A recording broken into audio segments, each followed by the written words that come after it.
There was a soldier. There was a commander. There was a conqueror. He crushed the superpowers of his time. He crushed the Persian Empire. He crushed the Romans. He conquered Iraq. He conquered Iran. He conquered Armenia. He conquered Jordan. He conquered Syria. The undefeated commander. The undefeated ruler. The sword from the swords of Allah Azza wa Jal. This is Khalid bin Walid radiyallahu anhu. وہ ایک عظیم commander تھے. انہوں نے دنیا کے کئی حصوں میں اسلام کو پھیلایا. انہوں نے اپنے وقت کے سپر پاور کو کچل کر رکھ دیا. انہوں نے رومیوں کو کچلا. انہوں نے عراق کو جیتا. انہوں نے ایران کو جیتا. انہوں نے سیریا کو جیتا. انہوں نے ارمینیا کو جیتا. انہوں نے جارڈن کو جیتا. انہوں نے اپنی پوری زندگی میں ایک بھی جنگ نہیں ہاری. اپنے پوری زندگی میں ایک بھی جنگ نہ ہارنے والے حضرت خالد بن ولید تھے. حضرت خالد بن ولید مکہ میں پیدا ہوئے تھے جب وہ مسلمان نہیں تھے, مگر مسلمانوں سے جنگ کرتے رہتے تھے. وہ ہمیشہ پریشان رہتے تھے کہ مسلمانوں کے پاس ایسی کون سی طاقت ہے جو بار بار جنگ جیت جاتے تھے. حضرت خالد بن ولید نے جنگ احد میں مسلمانوں کے خلاف جنگ لڑی. نہ جانے کتنے صحابہ کو شہید کیا. حضرت خالد بن ولید سوچتے رہتے تھے جب بھی کافروں نے مسلمانوں کو للکارا تو اپنے بہترین جنگی ہتھیاروں کے ساتھ کافروں کو ہی منگی کھانی پڑی.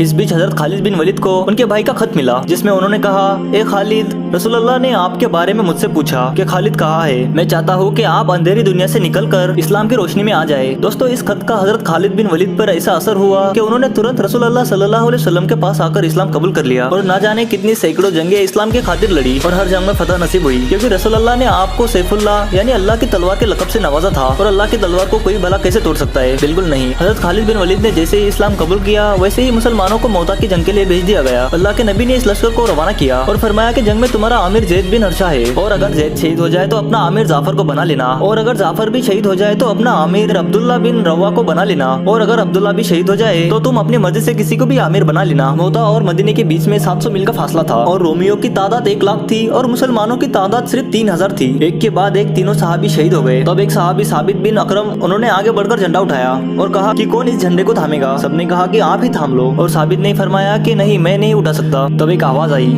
کہ جھنڈا خالد کو دے دو. مدینے میں رسول اللہ تھے اور انہیں جنگ کی خبر ہو رہی تھی. جب حضرت خالد بن ولید نے آگے بڑھ کر کمان سنبھالی تو مدینے میں سے رسول اللہ نے فرمایا کہ اللہ نے اپنی تلواروں میں سے ایک تلوار نکال دی ہے, اور اس طرح حضرت خالد بن ولید کو سیف اللہ کا لقب ملا. دوستو, چھوٹی سی فوج ہونے کے بعد بھی انہوں نے بڑی بڑی فوجوں کو شکست دی. دوستو, جنگ فراز, جنگ موتا, جنگ یرموک, جنگ بوسرا, جنگ اولیس, جنگ نہر المرا اور نہ جانے کتنی جنگیں اپنے بہادری سے فتح کیا. دوستو, حضرت خالد بن ولید کی ایک خواہش تھی کہ انہیں شہادت کی موت نصیب ہو. حضرت خالد بن ولید کے جسم پر ایسا کوئی بھی حصہ موجود نہیں تھا جس میں تلواروں اور تیروں کے نشان موجود نہ ہو, لیکن انہیں شہادت نصیب نہیں ہوئی, کیونکہ رسول اللہ نے حضرت خالد بن ولید کو سیف اللہ کا لقب دیا تھا. اور اللہ کی تلوار کو کوئی کیا توڑ سکتا ہے؟ نہیں. حضرت خالد بن ولید نے فرمایا, اگر موت لکھی نہ ہو تو موت خود زندگی کی حفاظت کرتی ہے, اور اگر موت مقدر میں ہو تو زندگی خود موت سے لپٹ جاتی ہے. دنیا کے بزدلوں کو میرا ایک پیغام سنا دو, اگر موت میدان جنگ میں ہوتی تو خالد کبھی بستر پر نہ مرتا. سبحان اللہ. ایک مرتبہ کمنٹ میں سبحان اللہ ضرور لکھے. اگر ویڈیو پسند آئی تو اسے لائک کر کے چینل کو سبسکرائب کر دے.